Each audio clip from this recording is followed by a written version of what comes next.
ẹ̀rù rẹ̀ ni mo bà o. Ọlọ́run Jákọ́bù tí í ṣe Ọlọ́run Ísírẹ́lì, ẹ̀rù rẹ̀ ni mo bà o.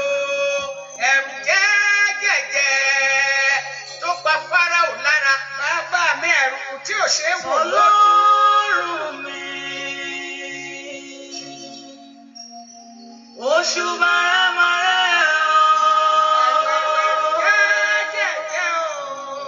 Ọlọ́run mi, oṣù bàrámàrẹ́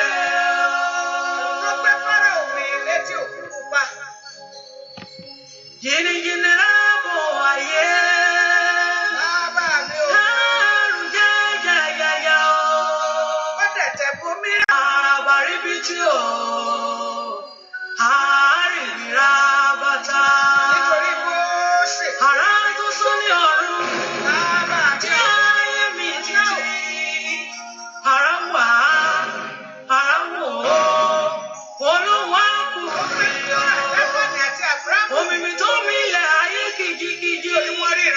Ọ̀rọ̀gọ̀ yìí lọ bàbá wa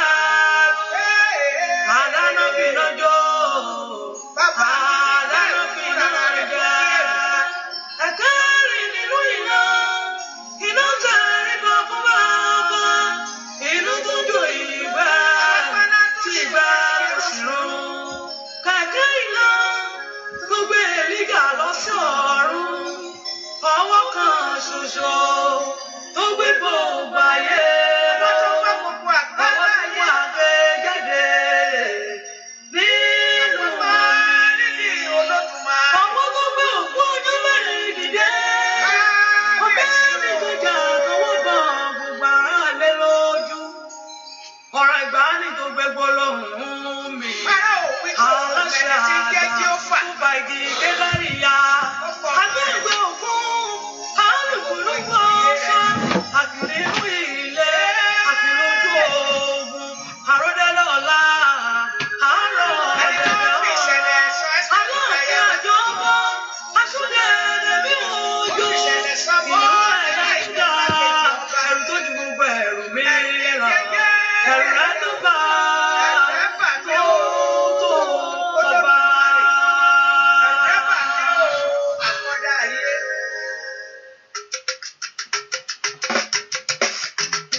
Hallelujah. Hallelujah. Hallelujah. Hallelujah. Ẹ jẹ́ gbàdúrà. Ọlọ́run tó pọ̀ ní bàtàgbára ìwọ la gbéga láàárọ̀ yìí. Ìwọ ló tó gbéga, ìwọ ló tó fi gbogbo ọpẹ́ fún. Ìwọ ni Ọlọ́run lórí ohun gbogbo. A yìn ológo fún orí ọ̀fẹ́ lẹ́ẹ̀kan sí. A yìn ológo fún àánú tá a rí gbà níwájú ìwọ Ọlọ́run. Ẹnìmọ̀ Ísírẹ́lì lórúkọ Jésù Olúwa gbọpẹ́ wa. Ìwọ kábíyèsí tó lágbára. Ìwọ tó ní gbogbo agbára lọ́wọ́, ìwọ la yìn ológo fún ohun tí tó ń ṣe. Ìwọ nu ayé ẹnìkankan. Agbọ̀gá fún ohun tó dá lára ní àṣálẹ́ yìí ní àárọ̀ yìí. Apẹ́ fún ọwọ́ agbára rẹ tí wàá náà jáde. Wọ́n fọ ọwọ́ àánú rẹ tá ò rí gbà láàárọ̀ yìí. Ẹnìmọ̀ Ísírẹ́lì lórúkọ Jésù Olúwa gbọpẹ́ wa. Lórúkọ Jésù Olúwa gbà yín wa. Bàbá Olúwa gbọpẹ́. Olúwa gbà yín, Olúwa gbọpẹ́. Olúwa gbà yín, Olúwa gbọpẹ́. Olúwa gbà yín, Olúwa gbọpẹ́. Ìwọ kábíyèsí tó pọ̀ nígbà tá a gbára. Ìwọ tó ní gbogbo agbára lọ́wọ́ lórúkọ Jésù Olúwa gbọpẹ́. Olúwa gbà yín. Jésù gba ọpẹ́. Olúwa gbà yín, Olúwa gbọpẹ́. Kábíyèsí wọlá tọ̀ wá lọ́wọ́lọ́wọ́ járe ọ. Láàárọ̀ ìjáre ọ, ẹ̀mí mọ́ ṣiṣẹ́ rẹ láàárọ̀ yìí. Ẹ̀mọ́ bá gbogbo ọkàn pàdé. Ẹ̀mọ́ náwó agbára ńlá. Ẹ̀mọ́ náwó ìyanu jáde. Bá gbogbo ogun wí. Ṣe ìyanu. Ṣóhun tí ìwọ nìkan lè ṣe Ọlọ́run. A fẹ́ rí ọ nínú agbára rẹ. A fẹ́ rí ọ ní ògo rẹ. Nínú ẹwà rẹ láti fẹ́ rí ọ. Nínú ọlá rẹ láti fẹ́ rí ọ. Jésù Olúwa farahàn. Náwó agbára jáde. Olúwa náwó agbára ńlá jáde lónìí. Bá gbogbo ogun wí o. Bá Sátánì wí àtàwọn ogun rẹ̀. Jẹ́ kí àwọn èèyàn rẹ kó lọ pẹ̀lú ìdáláre. Kí àwọn èèyàn rẹ kó lọ pẹ̀lú ìdáláre. Ẹ̀mọ́ jẹ́ kí àwọn èèyàn rẹ kó lọ pẹ̀lú ìdáláre. Ṣe ìyanu ńlá lójú Sátánì. A ó sì yìn ọ́ lógo. Láì lórúkọ Jésù. Olùgbàlà. Àmín. Ọmọ Ọlọ́run, mo fẹ́ kó gbé Jésù ga lọ́wọ́lọ́wọ́. Mo fẹ́ kó yin Ọlọ́run yìí. Fún orí ńlá tí ó ṣe inú ayé rẹ̀. Mo fẹ́ kó gbé Ọlọ́run ga. Fún ètò rẹ̀ nínú ayé rẹ̀ gbogbo. Fún ètò rẹ̀ nínú ayé ọmọ rẹ̀. Ẹ kó dúpẹ́ lọ́wọ́ Ọlọ́run yìí. Ọlọ́run mi ò mọ̀ ṣe o. Ẹni tó pọ̀ nípa ìtagbára mo yọ̀ ọ́. Wọ́n tó ní gbogbo agbára lọ́wọ́ ni mo gbé ga ní àárọ̀ yìí. Ẹ kó dúpẹ́ ìpamọ́. Ọba tó pa ọmọ láàárọ̀ yìí. Ọba tó dá ọ sí. Ọba tó dáàbò bò ọ́. Ọba tó fún wọn rere lé ọ lọ́wọ́. Bẹ́ẹ̀ kó gbé Ọlọ́run ga. Pé Jésù mọ̀ ṣe o. Ẹ̀mọ́ Ísírẹ́lì mo yàn ọ́. Fún iṣẹ́ rẹ nínú ayé mi. fún iṣẹ́ rẹ̀ nínú ayé àwọn ọmọ mi, fún iṣẹ́ rẹ̀ nínú ẹbí mi, fún iṣẹ́ rẹ̀ nínú ilé mi. Olúwa mà ṣe o. Ẹ kò yin Ọlọ́run, ẹ kò gbé Ọlọ́run ìga. Kábíyèsí o ṣé o. Wọ́n tún jí Ọlọ́run ìmọ́lẹ̀. Kábíyèsí o ṣé o. Wọ́n tún jí alágbára. Kábíyèsí o ṣé o. Wọ́n tó ń ṣe gbogbo nínú gbogbo. Mo yàn ọ́ fún iṣẹ́ rẹ láàárọ̀ yìí. Ọlọ́run bẹ́ẹ̀ kó gbé Ọlọ́run ga fún iṣẹ́ rẹ láàárọ̀ inú ayé rẹ ni. Ẹ kò yin Ọlọ́run fún iṣẹ́ rẹ inú ayé ọmọ rẹ gbogbo. Ẹ kò fi ọpẹ́ fún. Olúwa ṣeun. Olúwa ṣeun. Ọpẹ́ ò kì í pọ̀ jù níwájú Olúwa. Dúpẹ́ lọ́wọ́ rẹ̀ fún orí ńlá. Dúpẹ́ lọ́wọ́ Ọlọ́run yìí. Ọba tó fàánú ńlá gbà ọ́. Ọba tó fàánú ńlá kó ọ yọ. Ẹ kò dúpẹ́ lọ́wọ́ Ọlọ́run. Lift your voice and just begin to exalt him right now wherever you are. Ẹ kò yin Ọlọ́run yìí fún orí ńlá tó ṣe inú ayé rẹ. Ẹ kò gbé Ọlọ́run ga. Lift your voice and just begin to thank him.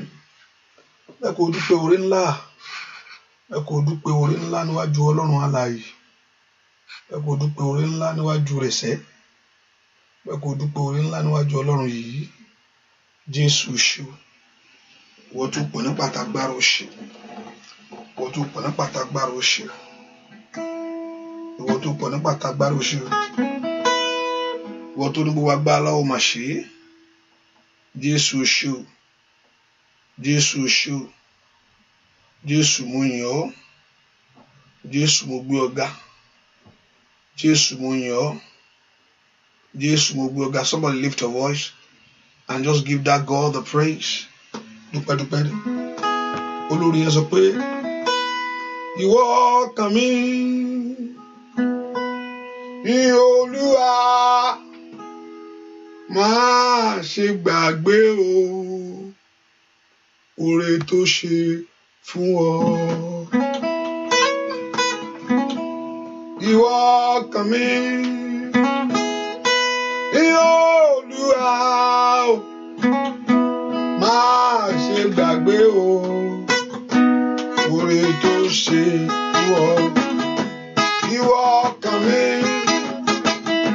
ní Olúwa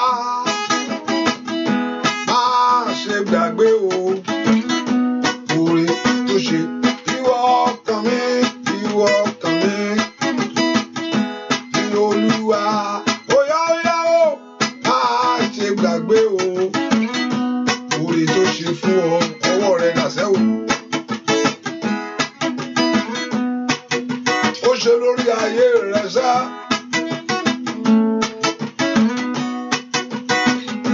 Nínú ayé ọmọ rẹ̀. Ìwọ ọkàn mi, ìwọ ọkàn mi ní Olúwa máa ṣe gbàgbé o oore. Óyá ìwọ ọkàn mi ní Olúwa máa ṣe gbàgbé o. Kábíyèsí oore tó ṣe fún ọ. Ìwọ ọkàn mi ní Olúwa máa ṣe gbàgbé o oore tó ṣe. Ó ṣe ìwọ ọkàn mi ní Olúwa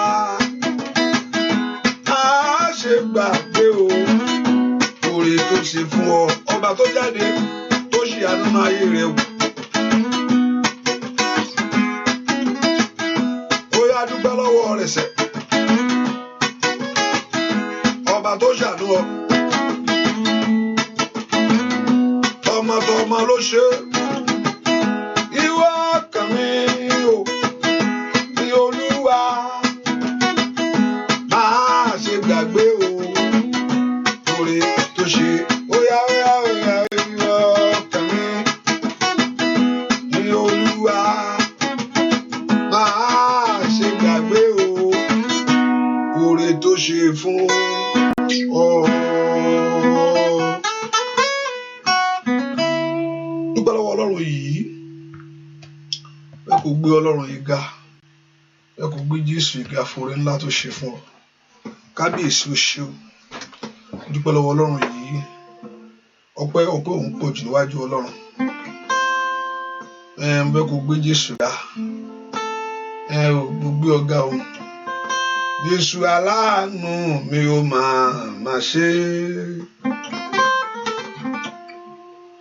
Jésù aláàánú mi ó máa ṣe. Ọba tó ń pa mí mọ́, tó ń dá mi sí o. Jésù aláàánú mi ó máa ṣe. Dúpẹ́. Jésù aláàánú mi ó máa ṣe. Jésù aláàánú mi ó máa ṣe. Ọba tó ń pa mí mọ́, tó ń dá mi sí o. Jésù aláàánú mi ó máa ṣe. Olúwa mi, orúkọ rẹ ti ní ìtò. Óyá Olúwa wa, orúkọ rẹ ti ní ìtò. Olúwa mi o, orúkọ rẹ sẹ́ ti ní ìtò.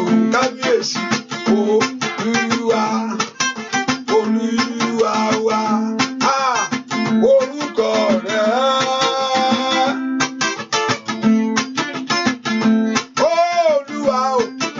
Olúwa mi, orúkọ rẹ sẹ́ ti ní ìtò. Óyá Olúwa wa, orúkọ rẹ ti ní ìtò. Kábíyèsí rẹ o bàbá,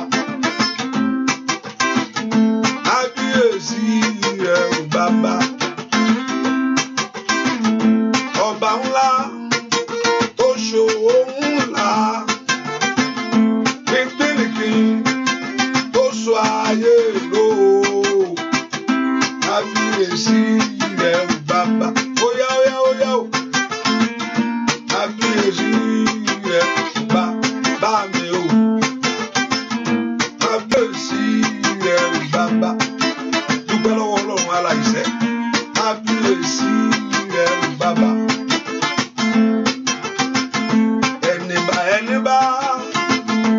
Ẹni bá mọ oore rẹ̀ ó bá mi gbé Jésù ga. Óyá ẹni bá mọ oore rẹ̀ ó bá mi gbé Jésù ga. Ó ṣe lórí ọmọ rẹ̀ níṣẹ́, gbé Jésù ga. Ẹni bá mọ oore rẹ̀ ó bá mi gbé Jésù ga. Èmi mọ oore rẹ̀, mo gbèdé. Óyá ẹni bá mọ oore rẹ̀ ó bá mi gbé Jésù ga. Óyá oore rẹ̀, óyá gbégbé.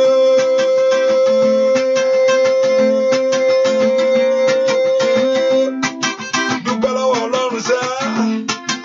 Óyá. Ẹni bá mọ oore Jésù ó bá mi gbé Jésù. Óyá o, ẹni bá mọ oore rẹ̀ ó bá mi gbé Jésù. Alpha Omega, Alpha Omega, ìwọ nìkan ni nítòsí o bàbá. Ìwọ nìkan ni nítòsí o bàbá. Alpha Omega, ọwọ́ rẹ dọ̀sẹ̀. Alpha Omega, ìwọ nìkan.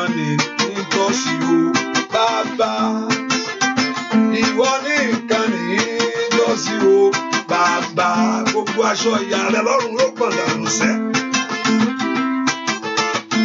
Gbogbo aṣọ òṣì rẹ lọ́rùn yóò fàya. Bóyá Alpha kábíyèsí Omega alágbára o. Alpha Omega ìwọ nìkan ni nítòsí o. Bàbá lórí ayé mi ò ìwọ nìkan ni nítòsí o. Óyá óyá óyá óyá Alpha bàbá Omega alágbára o. Alpha óyá óyá Omega ìwọ nìkan ni nítòsí o. Bàbá bàbá ìwọ nìkan ni nítòsí o. Bàbá óyá dúpẹ́ Alpha kábíyèsí Omega alágbára. Alpha Omega ìwọ nìkan ni nítòsí o. Bàbá bàbá ìwọ nìkan ni nítòsí o. Óyá óyá óyá óyá o. Alpha alágbára o. Omega Alpha bàbá Omega ìwọ nìkan ni nítòsí o. Bàbá bàbá ìwọ nìkan ni nítòsí o. Ìwọ nìkan ni nítòsí o. Alágbára o kábíyèsí ìwọ nìkan ni nítòsí o. Ọwọ́ rẹ̀ dàsá ìwọ nìkan ni ìràkàtàtàtàtàtàtà ìwọ nìkan ni nítòsí o. Olódùmarè ńlá ìwọ nìkan ni nítòsí o. Bàbá bàbá mi ò ìwọ nìkan ni nítòsí o. Óyá óyá óyá óyá o. Ìwọ nìkan ni óyá dúpẹ́. Ìwọ nìkan ni nítòsí o. Óyá óyá óyá óyá ìwọ nìkan ni nítòsí o. Bàbá ìwọ nìkan ni nítòsí o. Lórí ọmọ mi ni ìwọ nìkan ni nítòsí o. Bàbá óyá óyá o ìwọ nìkan ni ó tọ́sí. Ìwọ nìkan ni nítòsí o. Olódùmarè ṣẹ́ o. Ìwọ nìkan ni nítòsí. Óyá dúpẹ́ lọ́wọ́ Ọlọ́run yìí. Ìwọ nìkan ni nítòsí o. Bàbá ìwọ nìkan ni nítòsí o. Mo dúpẹ́ ìwọ nìkan ni nítòsí o. Bàbá mi o. Ìwọ nìkan ni nítòsí o. Bàbá. Dúpẹ́ lọ́wọ́ Ọlọ́run yìí. Bẹ́ẹ̀ kò ṣàánú, bẹ́ẹ̀ kò dúpẹ́ pé olóṣèlú tó ṣe inú ayé mi. Olóṣèlú gbogbo ọ̀gá ìwọ mo gbéga láàárọ̀ yìí. Wọ́n ní mo fi gbogbo èyí mi fún o. Ta ni màá tún gbéga bí kò ń ṣe ìwọ? Ẹni tó wà ń bẹ̀ fún ọ ní gbogbo èèyàn túlẹ̀. Gbogbo èèyàn tán fèrè ṣì, tán fèrè fẹ̀. Ṣùgbọ́n ẹni tó dúró tì ọ́ nù. Ẹni tó bọ́ ọ ṣe ìgbà tí gbogbo ìrànlọ́wọ́ èèyàn pẹ́ pátápátá. Ẹwọ ọba tó dá ọ dẹrù rẹ láyé. Ọba tó dojú tì ọ́. Ọwọ́ rẹ dà kó yín Ọlọ́run láàárọ̀ yìí. Ẹni tí ò ń dojú ta ayé ẹni ni ọ̀ràn máa níṣẹ́ fàyà tí bàbá mi àgbà ńlá Olódùmarè gbáǹkì. Dúpẹ́ lọ́wọ́ Ọlọ́run yìí ọba tó tójú ogun gbogbo lọ. Ó fẹ̀fẹ̀rẹ̀ tí ọ̀run ò gbà.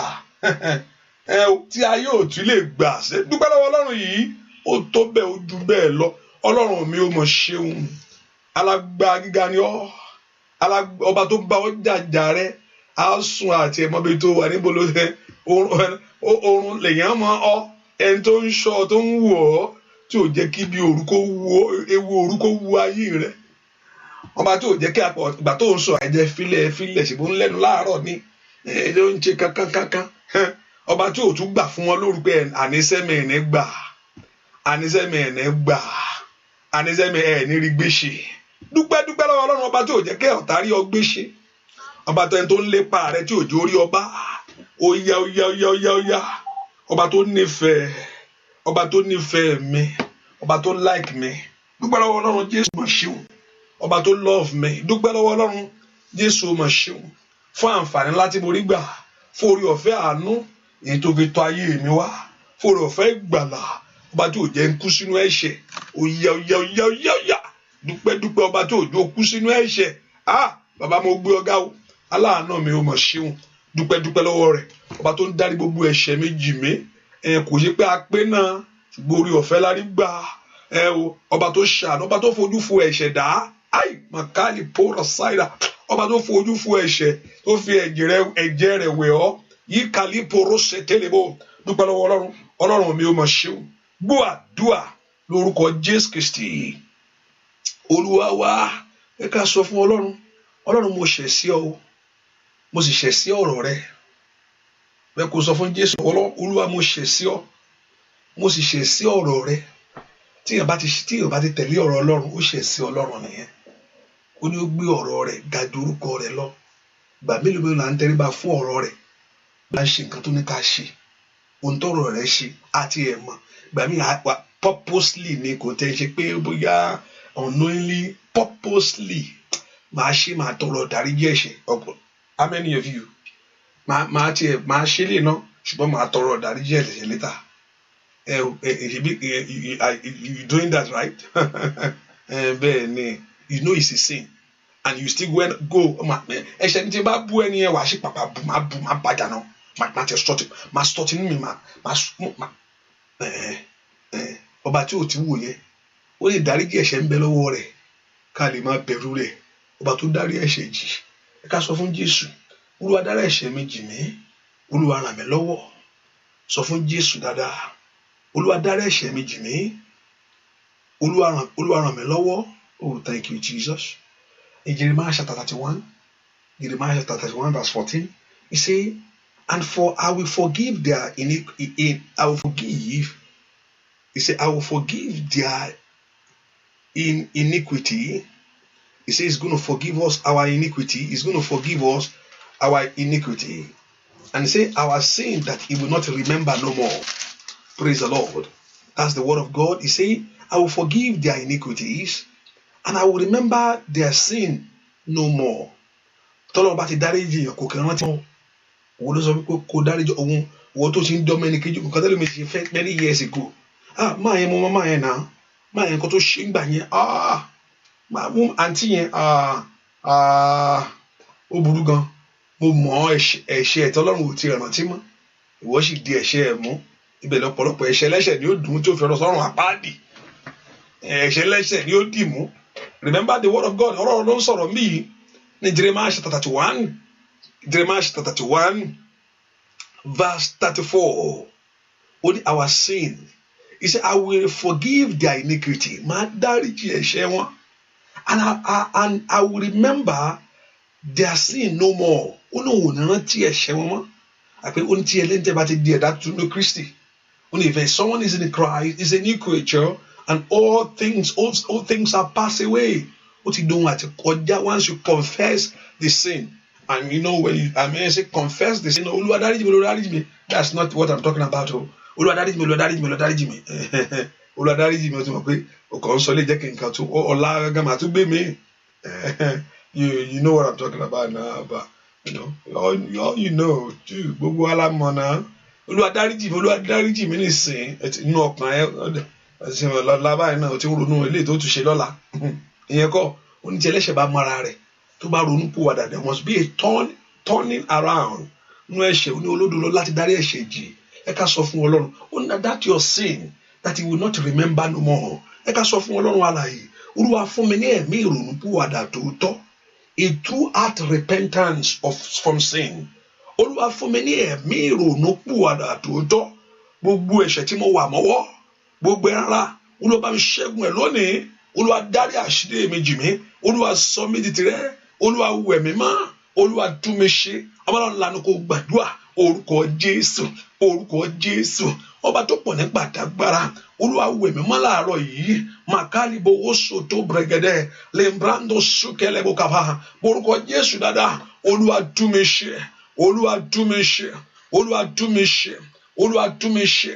láàárọ̀ yìí tú mi ṣe pé Jésù dáadáa láàárọ̀ yìí tú mi ṣe sọ fún Jésù Olúwa tú mi ṣe Olúwa tú mi ṣe Olúwa tú mi ṣe Olúwa tú mi ṣe pé Jésù dáadáa Olúwa tú mi ṣe sọ fún Ọlọ́run alààyè Olúwa kó tú ọ ṣe Olúwa tú ayé mi ṣe láàárọ̀ yìí Olúwa tú ọkàn mi ṣe fún ọ ask the Lord to renew your heart orúkọ Jésù Olúwa tú mi ṣe Olúwa tú èrò mi ṣe gbogbo èròkèrò ní orúkọ Jésù Olúwa tú èrò mi ṣe ask the Lord to change your thinking your thought Olúwa wọnú ọkàn yìí wá màtíkèléboko pàǹdàlẹ́àbà màsíkètèlébokàbà óyá pé Jésù dáadáa Olúwa tú mi ṣe Olúwa wọnú ọkàn mi wá àní gbàdúrà Olúwa tú mi ṣe orúkọ Jésù dáadáa Olúwa tú mi ṣe gbọ́ àdúrà lórúkọ Jésù Kristi Olúwa wá ẹ̀mí mímọ́ wá ẹ̀mí mímọ́ wá jọba ẹ̀mí mímọ́ ẹ̀mí ayọ̀ ẹ̀mí mímọ́ wá jọba ẹ̀mí mímọ́ wá ẹ̀mí mímọ́ wá jọba ẹ̀mí mímọ́ ẹ̀mí ayọ̀ ẹ̀mí mímọ́ wá jọba ẹ̀mí mímọ́ wá ẹ̀mí mímọ́ wá jọba óyá ẹ̀mí mímọ́ ẹ̀mí ayọ̀ ẹ̀mí mímọ́ wá jọba ẹ̀mí mímọ́ wá óyá ẹ̀mí mímọ́ wá jọba ẹ̀mí mímọ́ ẹ̀mí ayọ̀ ẹ̀mí mímọ́ wá jọba ẹ̀mí mímọ́ wá ẹ̀mí mímọ́ wá jọba ẹ̀mí mímọ́ ẹ̀mí ayọ̀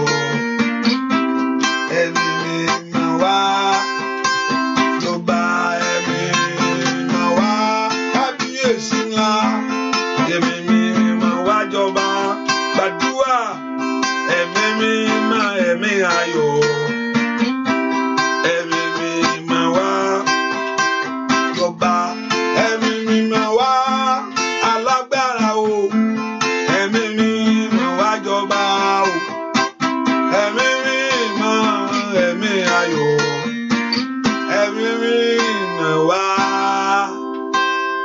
jọba ẹ porúkọ Jésù agbọ́lọ́run balẹ̀ ayé mi lónìí porúkọ Jésù ayé mi gbàgbára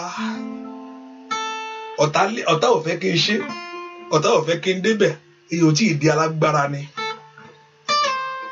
wọ́n fẹ́ fún mi wọ́n máa ń gbà á èyí ò tí ì di alágbára ni ó nígbà tí wọ́n bá di alágbára tán ó ní àjàgà rẹ̀ yóò já lọ́rùn rẹ̀ Olúwa sọ mí di alágbára lónìí ask God to empower your life empower me o God ìwà ayé mi gbàgbára orúkọ Jésù orí mi gbàgbára ayé ọmọ mi gbàgbára lọ́wọ́lọ́wọ́ yìí bẹ́ẹ̀ kò bèè fún agbára ńlá agbára tí ń gbé ogun mi agbára tí ń bá ogun wí agbára tí ò jẹ́ kí orí ẹni gbàbọ̀dè agbára tí ò jẹ́ kí orí ẹni gbàbọ̀dè láyé agbára tí ò jẹ́ kí orí ẹni gbàbọ̀dè yìí kàlí àsándò brado kàtà Olúwa sọ mí lágbára ńlá gbé ayé àwọn ọmọ mi wọ̀ gbé iṣẹ́ mi wọ̀ bàbá Olúwa wọ̀ mí ní agbára Jésù náà mọ̀ pé òun náà rán yín lọ sí àárín ìkòkò àti paramọ́lẹ̀ o àti àmọ̀tẹ́kùn andi yakuse ketele bukambra kateka yaba ripatoria katakata yaba ó yá sọ fún jẹ́ Olúwa sọ mí lágbára orí mi gbagba kó má bàa burú orúkọ Jésù dáadáa ayé mi gbàgbára ayé mi gbàgbára ìwọ gbàgbára agbọ́lọ́n balẹ̀ ayé mi lónìí orúkọ Jésù mèṣíkè tètè líbùkọ́ bàbá bẹ́ẹ̀ fún agbá ńlá dúà lórúkọ Jésù Kristi Olúwa fún agbára rẹ ṣe tèmi o bàbá mi fa gbára rẹ̀ ṣe tèmi. Agbára rẹ̀ ṣe tèmi o, Adéyọjú òde ọ̀run. Agbára rẹ̀ ṣe tèmi o. Ó dára fún mi láyé, ó dára fún mi lọ́run. Orí mi kò yẹ fún ìgbàlà. Agbára rẹ̀ ṣe tèmi, ọwọ́ rẹ̀ dàṣẹ́ o. Agbára rẹ̀ ṣe tèmi o, iṣẹ́ mi ò gbúdọ̀ dàrú láyé. Agbára rẹ̀ ṣe tèmi. Agbára rẹ̀ ṣe tèmi o, bàbá mi. Agbára rẹ̀ ṣe tèmi. Ó dára fún mi láyé, ó dára fún mi lọ́run. Orí mi kò yẹ fún ìgbàlà. Agbára rẹ̀ ṣe tèmi. Ó dán káyé rẹ̀ kó gbàgbára ṣẹ́.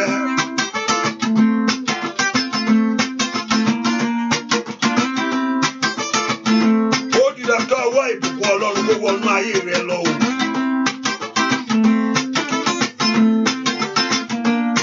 Ayé rẹ̀ ò gbúdọ̀ rẹ̀yìn láyé.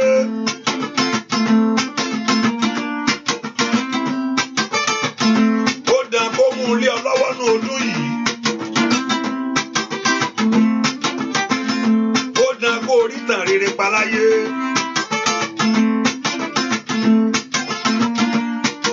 Lórúkọ Jésù.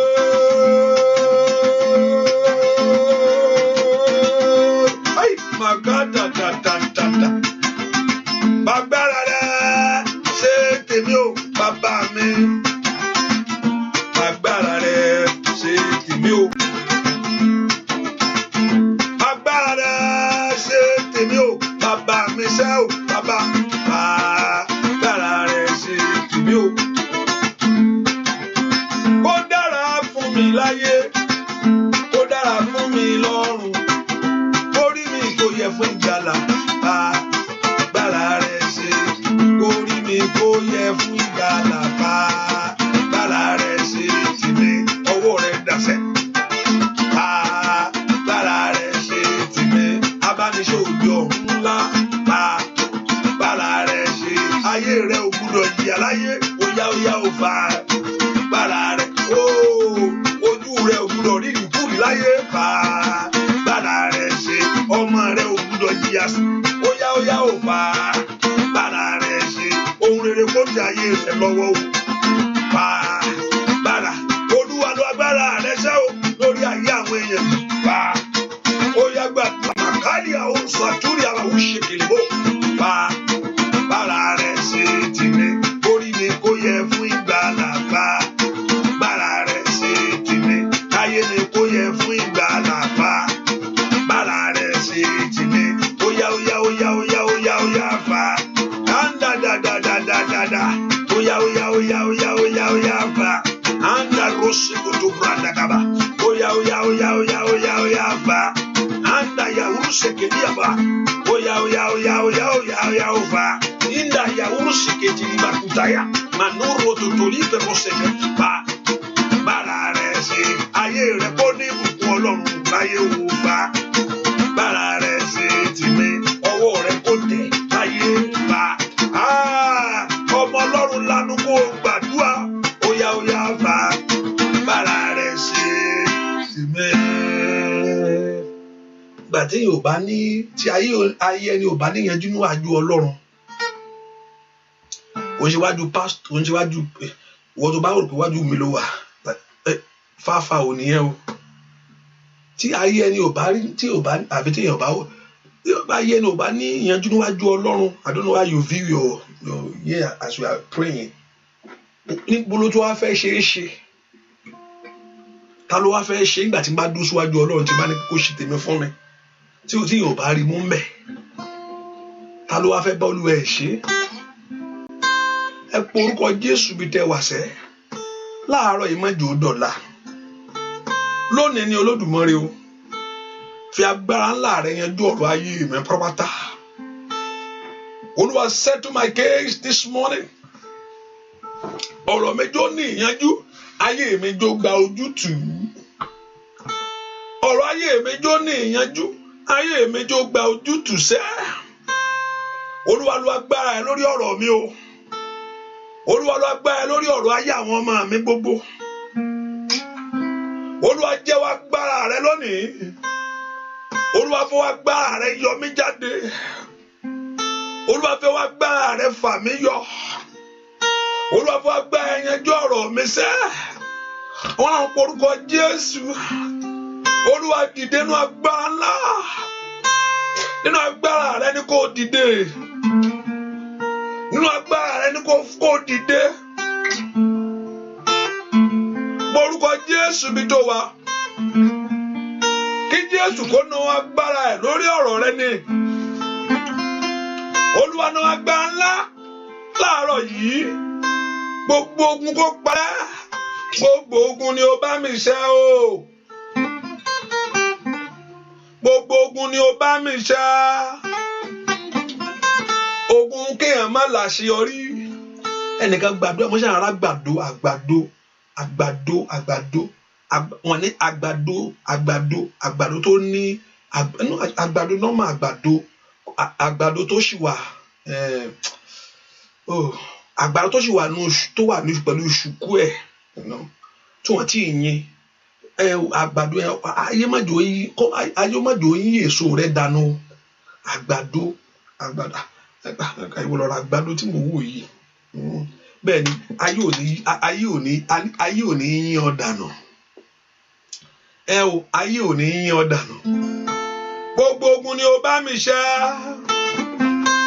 Gbogbo ogun ni ó bá mi ṣẹ́. Gbogbo ogun ni ó bá mi ṣẹ́. Gbogbo ogun ni ó bá mi ṣẹ́.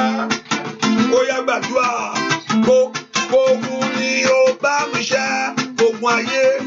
Ó yá gbogbo ogun ni ó bá mi ṣẹ́. Ogun òwúrọ̀.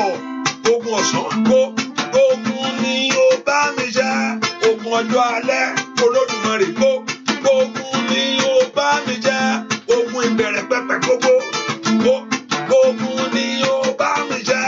Ogun ilé ọkọ sẹ́ ó yá ògbó. Ogun ni ó bá mi ṣẹ́. Ogun onílara ó yá gbó. Ogun ni ó bá mi ṣẹ́. Agbára tí dènà ayé rẹ sẹ́ gbó. Ogun ni ó bá mi ṣẹ́. Ó yá gbàdúrà rí màkàṣádà. Gbogbo ogun ni ó bá mi ṣẹ́. Ayé ogun rèé, Olódùmarè gbó. Ogun ni ó bá mi ṣẹ́. Alágbára yóò fẹ́ gbà fún ṣẹ́. Ogun ni ó bá mi ṣẹ́. Adínlọ́wọ́ ènìyàn, ó yá gbó. Ogun ni ó bá mi ṣẹ́. Abatẹnijẹ́, ṣẹ́ wọlé ṣẹ́ gbó. Ogun ni gbogbo ogun tí ò fẹ́ gbàyè gbọ́ yẹ gbàdúrà ogo. Ogun ni ó bá mi ṣẹ́. Ogun ajírégbé, agbèrè sálọ́gbó. Ogun ni ó bá mi ṣẹ́. Adarẹ̀rú abarẹ̀jẹ́ gbó. Ogun ni ìrà bàbá ṣẹ̀tẹ́gì àbòkò bàbá gbó. Ogun ni ó bá mi ṣẹ́. Olódùmarè ńlá ìnànànà. Gbogbo ogun ni ó bá mi ṣẹ́. Ó yáṣẹ́ wọlé bàbá mi máa gbó. Ogun ni ó bá mi ṣẹ́. Ọdún yóò gbúdọ̀ tún bọ́ mọ́ ẹ lọ́wọ́ ògo. Ogun ni ó bá mi ṣẹ́. Ogun adédèká àná ìyàwó. Gbogbo ogun ni ó bá mi ṣẹ́. Gbogbo ogun ajírégbé abarẹ̀jẹ́ gbó. Ogun ni ó bá mi ṣẹ́. Wáyáyáyá ìràgàdà ìràbà síndèlè bàkútàyà. Gbogbo ogun àtọ̀lé ó yá ògbó. Ogun ni ó bá mi ṣẹ́. Olódùmarè ṣẹ́ wẹ́rẹ́wẹ́rẹ́ gbó. Ogun ni ó bá mi ṣẹ́. Ní kíákíá dáwọlẹ̀ gbó. Ogun ni ó bá mi ṣẹ́. Lórí ọmọ, lórí aya gbó. Ogun ni ọ̀tá mi ò gbúdọ̀ rọ́wọ́ yọ lórí ọ̀rọ̀ mi o. Ó yá gbó. Ogun ni ó bá mi ṣẹ́. Ọ̀tá mi ò gbúdọ̀ ríṣẹ́ parí o. Ìmọ̀káyà bá sàtàdé kúrò dàgàdà. Ọ̀tá mi ò gbúdọ̀ ríṣẹ́ ṣe lórí ọ̀rọ̀ mi gbó. Ogun ni àwọn ọlọ́run lanu kó gbàdúrà o. Ogun ni ó bá mi ṣẹ́. Ayé ogun rèé bàbá mi máa ń gbó. Ogun ni gbogbo agbára tí ò fẹ́ kí orí rẹ kó yọ jáde. Ogun ni ó bá mi ṣẹ́. Ogun tó fẹ́ kí èèyàn ṣiṣẹ́ kó má rí jẹ́ ńbẹ̀. Ogun ni ó bá mi ṣẹ́. Ogun táyé kárí ayé ẹni wá wòran ni. Ogun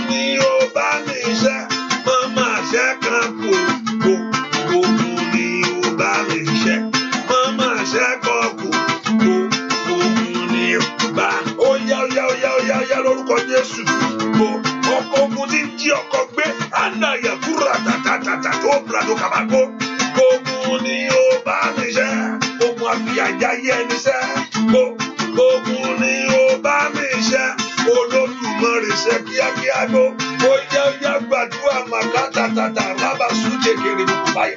Màní pèrèdòkò pàkàtàkàbà, màsíkè tẹlẹbòkò pàndàkẹtẹ, rùsíkè lẹbòkò parùsè tẹlẹbòkò pàyàkàbà, rọ́sà tẹkẹlẹbòkò pàyàbọ̀, rẹ́pà sọ́ntò pẹ̀lẹ́, rẹ́kàtàkàbà rùsè tẹlẹbọ̀, lórúkọ Jésù, màyíkè tẹlẹbòkò parùsè kẹtẹkẹtẹ, màtàkàtàkàtàkàtà. Ogun ayé rẹ kó bẹ̀ sí wọnú èdè lọ́wọ́lọ́wọ́ báyìí. Rí kàtàkàbàkàbà. Alágbàtí dààmú rẹ lọ. Mẹ̀sídé rakata. Ó wọnú èdè lọ́kọ̀ọ́ta. Lórúkọ Jésù. Ogun ni ó bá mi ṣẹ́. Olódùmarè ṣẹ́ wéréwéré. Ogun ni ó bá mi ṣẹ́. Máma ṣẹ́ kan kù. Ogun ni ó bá mi ṣẹ́. Ẹ orúkọ Jésù. Olúwa gbà wọlé ní kò gbà o. Ní orúkọ Olúwa mú ogun ayé mi sọ lónìí. Gbogbo ogun tí ò fẹ́ fàyè gbà mí kí n ṣe rere. Ogun ajáyé ẹni lólè, ajínigbé ènìyàn. Olúwa ṣẹ́gun tí ń dààmú ayé mi sẹ́. Ó fẹ́ ohun rere, ayé ò fẹ́ gbà fún ọ. You want to move forward, they don't want to allow you to move forward. You want to do great things, they don't want to allow you. Ogun tí ń da ṣí ẹni rú. Ogun tí ń ta fàmà ayé ẹni lójijì. Hi, Makali Power Cider. Ẹ pọ orúkọ Jésù. Ogun tí ò fẹ́ kí ìyanu ṣẹlẹ̀. Ogun tí ò fẹ́ kí n rí ọ̀nà lọ. Ogun tí ń dààmú mi, ìwọ lọmọ tó ń ṣe ọ́. Porúkọ Jésù bá mi ṣẹ́ ogun yìí. Ogun tí ò fẹ́ kí n rí ọmọ bí láyé. Ogun tí ò fẹ́ kí mi náà lọ́kọ. Ogun tí ò fẹ́ kí n níwèé ìgbélu. Èmi ò máa ti ń ṣe ọ́. Porúkọ Jésù kó bá Ọlọ́run sọ lọ́wọ́. Olúwa ṣẹ́ ogun ayé mi. Àgbáwọlẹ̀ ní kó bá ń gbà. Ní orúkọ Jésù. Àgbáwọlẹ̀ ní kó bá ń gbà. Ọlọ́run lanu kó gbàdúrà. Ìkàdàlàbàgàbà. Ẹ̀mí borí ogun yìí o. Ẹ̀mí borí ogun yìí o. Ogun àtọ̀lẹ́yìn. Ọlọ́run lanu kó gbàdúrà. Ẹ̀mí borí ogun yìí o. Ogun àtọ̀lẹ́yìn. Yìí làbárí Power Cider. Oya. Ogun adéṣìlẹ̀ ayé ẹni. Ogun adójútì ayé ẹni yìí. Ọlọ́run lanu kó gbàdúrà. Màyárí àbákàbárí àdásíndàyà. Libruka tekelebo sata. Porúkọ Jésù. Ask the Lord to give me victory. Ẹ bá ń ṣe ogun ayé mi. Ẹ bá ń ṣe ogun ayé mi. Ẹ bá ń ṣe ogun ayé mi. Ẹ porúkọ Jésù. Ogun tí ò fẹ́ kó wà níbi rere. Gbúàdúà lórúkọ Jésù Kristi. Olúwa wa ní ilé àtètèkọ́ṣe ní ogun ti wà. Ní Sátánì ti wo èèyàn kí èèyàn ṣubú. Gbàtí Ọlọ́run fi hàn síbi ìgbàládùn. Gbàtí Ọlọ́run fi èèyàn síbi ìgbàládùn. Sátánì pé ẹ̀yin kẹ̀ máa lé yín kúrò níbí. Ẹ̀yin ń bo ẹ máa kúrò níbí ṣáà ni. Sátánì ti kọ́ ibi tó àtètèkọ́ṣe lógun ti wà. Sátánì ló kọ́ dẹ̀bẹ̀rẹ̀ ẹ̀. Tó ti kọ́kọ́ tógun ti kọ́ ṣẹlẹ̀ lọ́run. Ó gbé ogun wáyé ni o. Ó ní woe to the people of the world. Ọ̀tá ni ó fi ìbínú sọ̀kalẹ̀ wá. Ó wá Ádámù ó gbé wọkẹ̀. Ìwọ ni kò máa gbádùn, wọn ni kò máa gbáládùn, kò kàn máa yọ̀tọ̀mí. Ìwọ ń bí níbo ń bẹ̀. Ó wá náà láti gba jáde. Ẹ wọ̀ pé ó mú wọn kọlu Ọlọ́run. Ó tàn kẹ́ Ọlọ́run. Ó lé wọn jáde. Àtibẹ̀yìn gbogbo ẹ̀ ti wà. Kí ló tún ṣẹlẹ̀? The next thing yẹn náà tún wà búrò ẹ̀ títí pé ìwọ kẹ̀ ó tún fọ́ngi lórí, ó tún pàdánù, ó tún pàbúrò, gbogbo ẹ̀ ṣáà ń yí lọ nǹkan wọ́ wá. Ẹ̀jẹ̀ Jésù ló jẹ́ kí everything wà okay up to now. Kò tí ì tán bẹ́ẹ̀. Ìwọ ni kó gbàdúrà kó sọ fún Ọlọ́run. Olúwa ṣẹ́gun ayé mi kúkú mẹ́ni kankan. We grew up in a good family, in alákọ̀wé family. Alákọ̀wé family ń bọ̀. Èwo ló ka Sátánì pẹ̀lú ìwò sàfitíkẹ́ẹ̀tì ẹ̀. Sàfitíkẹ́ẹ̀tì ò bá Ọlọ́run lẹ́rù. Ó bá gbé dókítà 10 jọ. Kí ni Sátánì? Á fàyà lọ́jọ́ kan. Àìmọye pòfẹ́sọ̀ tó ń gbá lábẹ́. Pàgádà kú ṣàtà tí ń gbá lórí mọ́lẹ̀. Ẹ porúkọ Jésù. Ó yá lónìí. Ẹ gbógun ayé mi wọlé. Ẹ porúkọ Jésù. Bá ń ṣẹṣẹ́. Ikaliba kushatori agaba. Moori abuka puro sekelo kotayabo. ẹ porúkọ Jésù. Ogun tí ò fẹ́ kó rere ṣẹlẹ̀ fún mi ṣẹlẹ̀. Gbogbo agbákágbá tí ò fẹ́ fa ìgbà mi àtàwọn ọmọ mi láyé.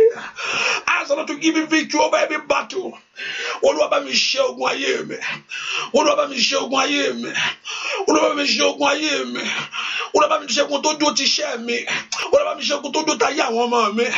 Olúwa bá mi ṣẹ́ ogun tó dúró tì mí. Olúwa bá mi ṣẹ́ ogun tó dúró ìrìn àjò mi. Ogun tó dúró ti ìrìn àjò ẹ pé àníṣe ẹ filẹ̀. Kò ní ní nǹkan kan mú bọ̀ bẹ́ẹ̀ filẹ̀ o. Líporó sátálíà. Ogun tó dúró tì mí lé ọkọ. Olúwa bá mi ṣẹ́ ogun náà. Ogun má ṣe rere. Ogun má rà láàánú. Ogun má rò orin mú láyé. Ogun tí ò fẹ́ kíṣẹ́ dàgbà. Ogun tí wọ́n ń paycheck to paycheck. Ó yá ń bolo wà sẹ́. Ogun ayọ̀ ayé ẹni sẹ́.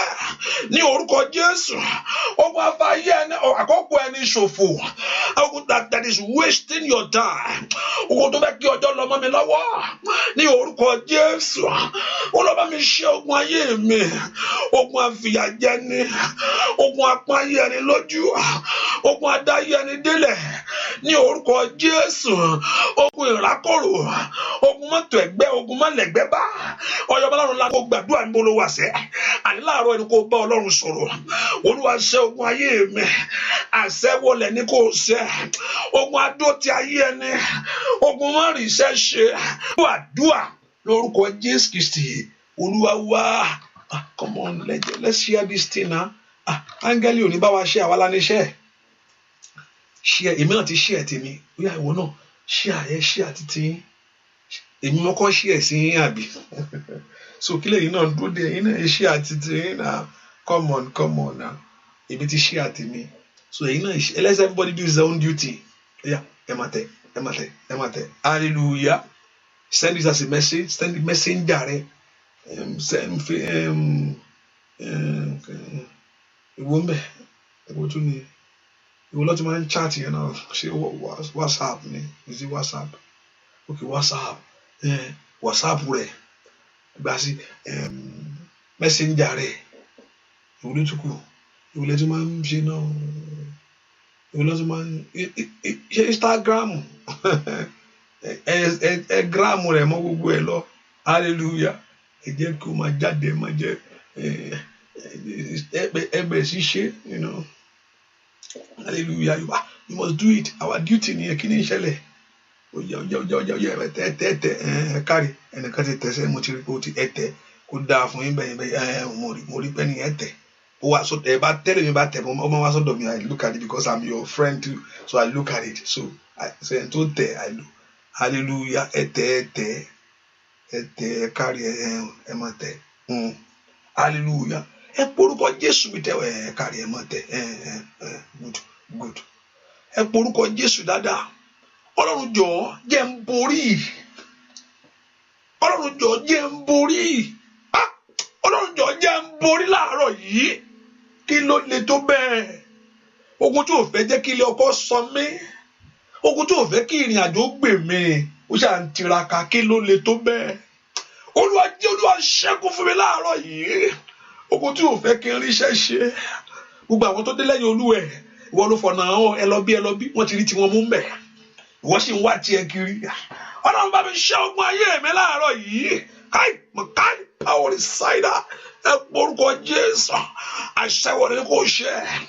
Ogun adójútì ẹni. Ogun aṣọ ayé ẹni dèrò ẹ̀yìn. Ogun tí ò fẹ́ gbà mí. Libaro Sátánì abakunda yaba. Màmá ó láti borí ogun tiẹ̀ o. Màmá ó láti borí ogun tiẹ̀ o. Màmá ó láti borí ogun tiẹ̀ o. Màmá ó láti borí ogun tiẹ̀ o. Ogun amú ìrànlẹ́rú. Ogun ajayé ẹni lónìí. Ogun tí ò fẹ́ gbà. Mayaka toko pranda katelia gushatolia. Me rusondo brende ketelia. Mato prendo tokombranda kashekelebo. Andaria bakunte kerebo shikelebo.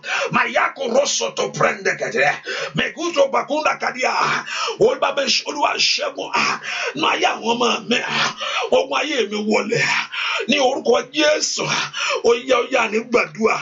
tógun yẹn bá ṣe ọ̀nà àlà, tógun yẹn bá ṣe ìyanu àṣẹlẹ̀, tógun yẹn bá ṣe ọ̀nà àbáyọ àjáde, tógun yẹn bá ṣe wàá rí músẹ́, tógun yẹn bá ṣe wàá rí aláàánú gbà ní orúkọ Jésù. Olúwa ṣe ogun ayé mi lónìí, ogun tí ò fẹ́ fàyè gbà mí yìí, ó yá ń bolo wà ní.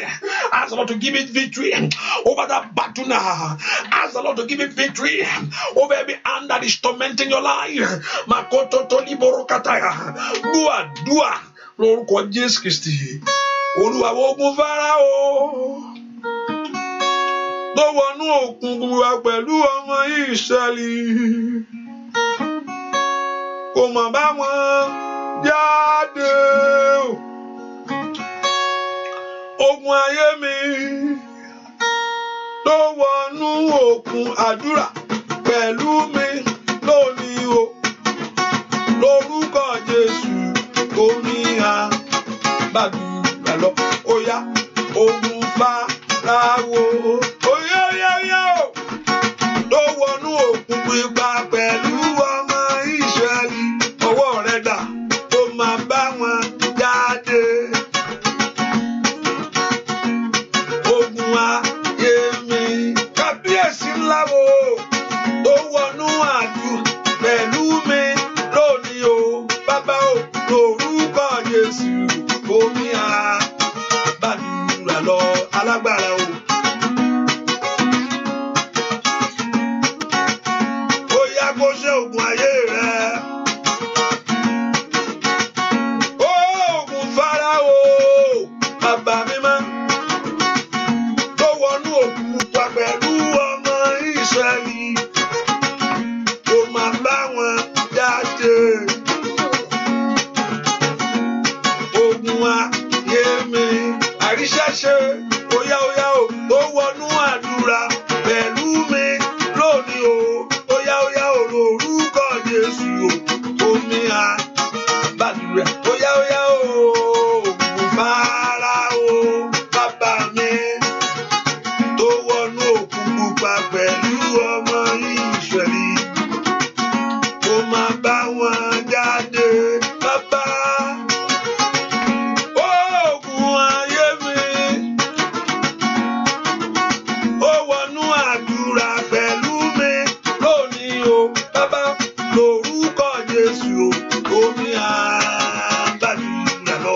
Ó yá lórúkọ Jésù omi àgbàdúrà. Nínú àdúrà eléyìí ni Olódùmarè ṣe omi àgbàdúrà. Ogun àṣetì àmúbọ̀, omi àgbàdúrà. Àrá láàánú oore láyé, omi ó yá gbàdúrà olórúkọ Jésù, omi àgbàdúrà lọ. Ogun tó fẹ́ kó yẹn ṣeré láyé, omi every battle of failure, stagnancy, omi disappointment of life. Furakoshiko pakapakapata. Maruke peruseketele mukuparakataka. Mayukoto prakataka pakataka. Roshiketele mukapakaparusoto prakata. Barushekele mukapakapakapa. Repakura pakosoko prakataka. Masheke prakataka pasaka pakasaka. Masheke rabatsoka prasoko prakata. Mashiketele mukapakasaka. Orakataka pakapakapa. No konye. Jésù, omi àbàdù, lórúkọ Jésù, omi àbàdù, lónìí, àndàdàdà kàtàkàtàkàtà, ó kàtàdà kàtàkàtàkàtà, lónìí máa ráyọ̀ nígbà o, lónìí máa ráyọ̀ nígbà o, lónìí máa ráyọ̀ nígbà o, bàbá mi.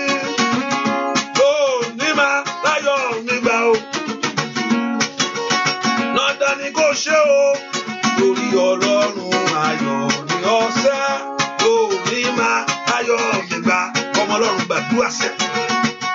Lóní máa ayọ̀ mi gbà ó bàbá. Lóní máa ayọ̀ mi gbà. Lóní máa ayọ̀ mi gbà alágbára o. Lóní máa ayọ̀ mi gbà kábíyèsí ńlá o. Dandan ni kó ṣe o torí Ọlọ́run.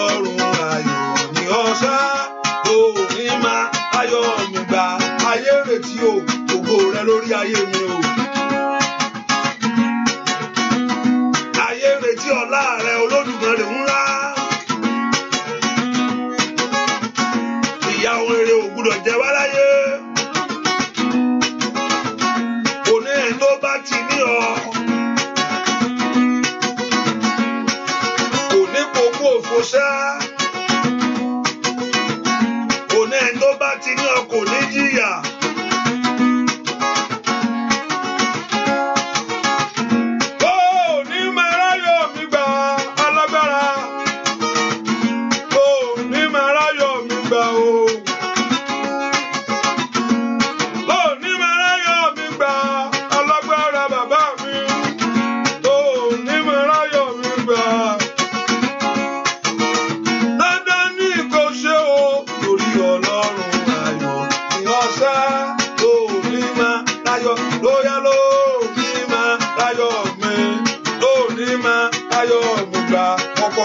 Retí láti jọ iṣẹ́ tó ní máa táyọ̀ gbígbà ọmọ tó fẹ́ bí láyé màkàì tó ní máa rọ ìwé ìgbélú rẹ̀ ṣẹ́ lórúkọ Jésù tó ní máa ó yá ìfọ̀kànbalẹ̀ nílé ọkọ ní kàyúrà kàtàkàtà tó ní máa ó yá àṣeyọrí ní gbogbo ọ̀nà lórí ọmọṣẹ́ tó ní máa táyọ̀ gbígbà ìwòsàn rẹ̀ ń kọ́ o tó ní máa ó yá ẹlẹ́dàá méjìlé tó ní máa ayọ̀ mi gbà ó yá gbé ohun rere lé wọn lọ́wọ́ sẹ́ tó ní máa ìlà bàbá ó ṣe kẹ̀kẹ́ yàrá kúrakàtà tó ní máa ó yá Olódùmarè má jò dọ̀nà o tó ní máa ayọ̀ ó yá ṣe fún ayé mi ò bàbá mi máa wò ó tó ní máa ó yá gbàdúrà lórúkọ Jésù tó ní máa ayọ̀ mi gbà Ọlọ́run ṣàánú ayé mi ṣẹ́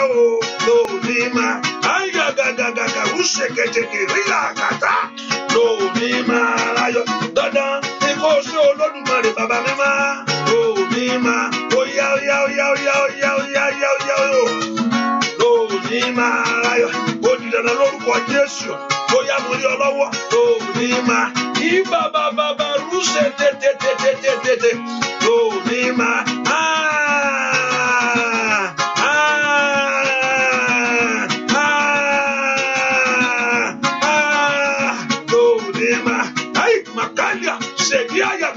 Oya o, lóní máa, bàbá mi máa, oya ṣe, lóní máa láyọ̀ mi gbà. Oya o, lóní máa, ọmọ Ọlọ́run lanu kó gbàdúrà, lóní máa, dandan.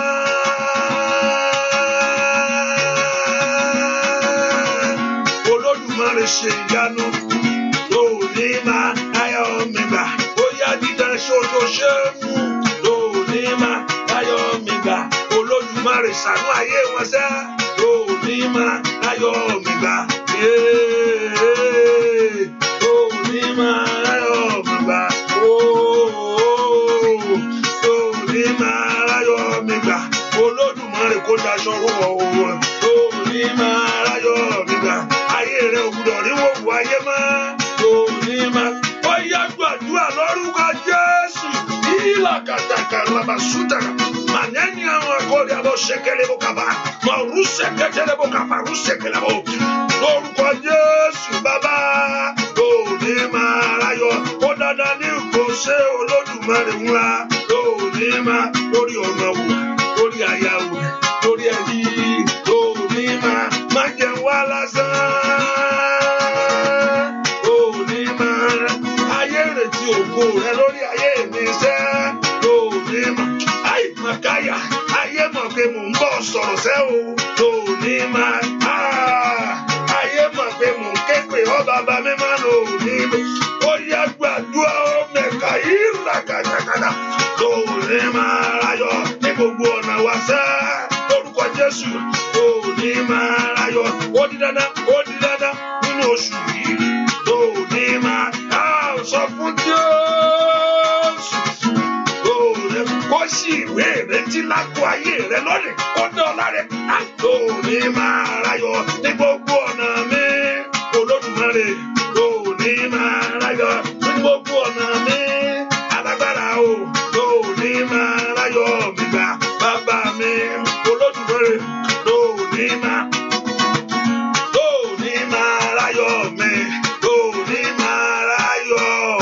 mi gbà. Ẹ porúkọ Jésù bí tó wà. Ẹ̀yin ogun ọ̀run bí ayé fẹ́ bọ́kọ̀ o. Bí ọ̀tá mi fẹ́ gbélé mi lọ́wọ́. Gbogbo táyé fi ń dùn mí. Mo táyé fi ń pọ́n mi lójú tó fi ń jẹ mí yà. Ẹ̀yin ogun ọ̀run ẹ gbà fún mi kí n rọ́mọ bí inú ọdún yìí. Ẹ̀yin ogun ọ̀run ẹ gbà fún mi kí èmi náà ṣeré láyé. Ẹ̀yin ọ̀run ẹ gbà fún mi kí ẹ mú ńlá lé mi lọ́wọ́. Ẹ̀yin ogun ọ̀run ẹ gbà fún mi ìwé ìgbéru yẹn kó bọ́ sí fún mi. Orúkọ Jésù lọ́ọ̀ nínú kó fún mi lọ́wọ́. Ta ló lágbára tó ọ? Ta ló lè dájú ìjà kọ ìwọ Ọlọ́run? Ta ló lè bá ìwọ Ọlọ́run yìí jà? Ṣé bóun tó bá sọ ló parí sọ̀rọ̀ agbára sínú ayé mi o? Ìkàtà yaba ń ṣe kele bó kàpá yaba kàtà ya. Ayé bẹ́ẹ̀ rí ọ o. Ayé mà pé mo ti ń bọ́ ọ sọ̀rọ̀ Olódùmarè. Ayé mà pé mo ti ń bọ́ ọ sọ̀rọ̀. Ayé rèé tí ògo rẹ o. Ayé rèé tí ògo rẹ o. Kò ń ṣe ayé nìkan. Èmi náà rèé tí ògo rẹ o. Olúwa o. Bú jáde. Tí Ọlọ́run bá dìde nínú ayé èèyàn.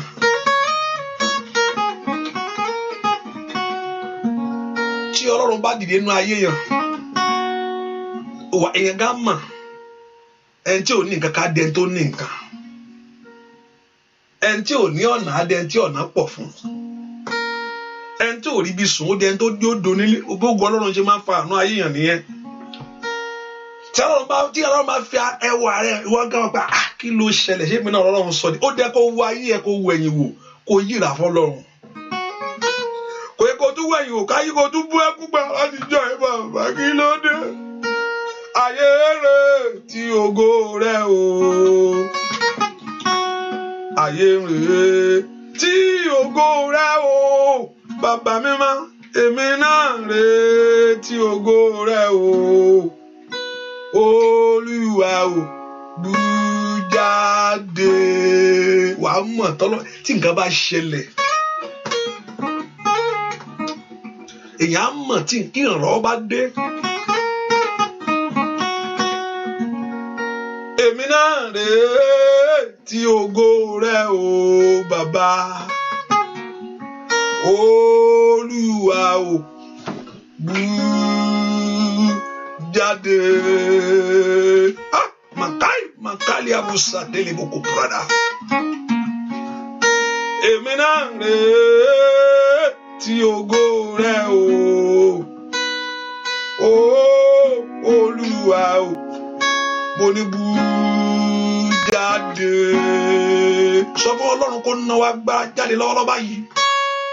Ayé mi rèé tí ògo rẹ o.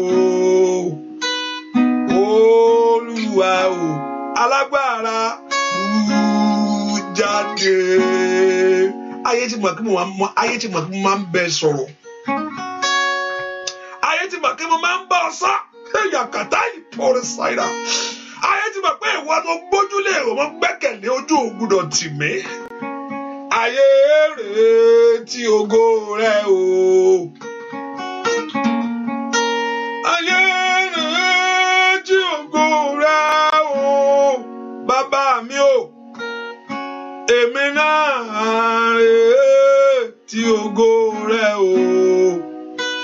Olúwa bú jáde. Ó lè ṣe ju eléyìí lọ. Èmi náà rèé tí ògo rẹ o. Bàbá Olúwa o bú jáde. Makali pori saida.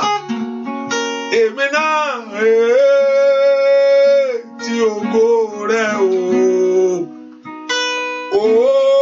Olúwa bú jáde. Olúwa dá láàrẹ bò mí. Ìmàkàlì bọ̀kọ̀ bradakata. Olúwa jẹ́ kí ẹwà rẹ kó bú ayé mi o. jẹ́ kí ògo rẹ farahàn, jẹ́ kí ìbùkún rẹ kó pọ̀ lórí ayé mi, sí ayé mi ò gbọdọ̀ jìyà mọ́. Mílí kárí pàwọ́rí ṣáìdà, ipò yóò tẹ́ mi lọ́rùn, mi ò gbọdọ̀ tún mọ̀ láyé káyé mi máa jìyà. Èmi náà retí ògo rẹ o, Olúwa bú jáde. Abala ńlá ni kò gbàdúrà, ìbàrú sátárì abakàtàríà. Ayé mi retí ògo rẹ o, Olúwa bú jáde. Jẹ́ kí gbogbo ẹbọ ọ̀tá táyé rú nítorí ayé mi o, ó bàjẹ́ lónìí. Gbogbo ẹbọ ọ̀tá yóò di asán lónìí. Èmi náà retí ògo rẹ o, óyá óyá o, Olúwa óyá o jáde, óyá óyá o. Èmi náà retí ògo rẹ o nínú ọdún yìí o, Olúwa óyá óyá o jáde, óyá ọmọ mi náà retí ògo rẹ o láàrin ẹbí, Olúwa bàbá mi jáde, bàbá o aya mi náà retí ògo rẹ o, óyá óyá o, Olúwa já àwọn èèyàn yìí ń kọ́ ògo rẹ o, Olúwa bàbá mi jáde lọ́wọ́lọ́wọ́ o, àòyé wa retí ògo rẹ o lórúkọ Jésù o, Olúwa jáde, sọ fún Jésù o, Olúwa bàbá bú jáì máa káyìí pàwọ́rí sádà o, Olúwa já iná agbára kó sọ̀kalẹ̀, Olúwa óyá óyá bú jáde ní gbogbo ọ̀nà o, Olúwa lórúkọ Jésù o, Olúwa kó fi agbára rẹ̀ hàn, iná nánà máa sí tara o, Olúwa àì máa káyìí ayé wa gbé ọ níjà o, Olúwa óyá óyá bú ayé mi gbé ọ níjà ni o, Olúwa óyá óyá fagbára rẹ̀ hàn sẹ́, óyá óyá o, Olúwa bú jáde nínú oṣù yìí o, Olúwa óyá óyá bú, óyá óyá lórúkọ Jésù jáde ní gbogbo ọ̀nà mi o, Olúwa bú jáde, bàbá Olúwa bú jáde, óyá o, Olúwa láàárọ̀ yìí bú jáde, óyá o, Olúwa bú já, óyá gbàdúrà o, Olúwa óyá óyá bú já nínú oṣù yìí níṣẹ́ o, Olúwa máa bú jáde, o, Olúwa bú jáde, mi gbọ́ o, Olúwa lórí iṣẹ́ bú, óyá óyá tó bá jáde wà máa o, Olúwa tó bá fagbára rẹ̀ jáde, óyá óyá o, Olúwa Jésù bàbá o, Olúwa óyá mìíràn Olódùmarè àì màkàyà o, Olúwa Jésù óyá fọ̀hún jáde o, Olúwa óyá óyá bú lórí ayé àwọn èèyàn yìí o, Olúwa óyá òkú yá nínú oṣù yìí níṣẹ́ o, Olúwa agbára rẹ̀ ká ìmọ̀ àkọ́rí àkàtà o, Olúwa óyá òkú yá ní gbogbo ọ̀nà wa o, Olúwa óyá ọ̀nà àbáyọ rẹ̀ kọ́là o, Olúwa jáde àì o, Olúwa já óyá óyá óyá óyá o, ní gbogbo ọ̀nà jáde bàbá o, Olúwa ó jáde.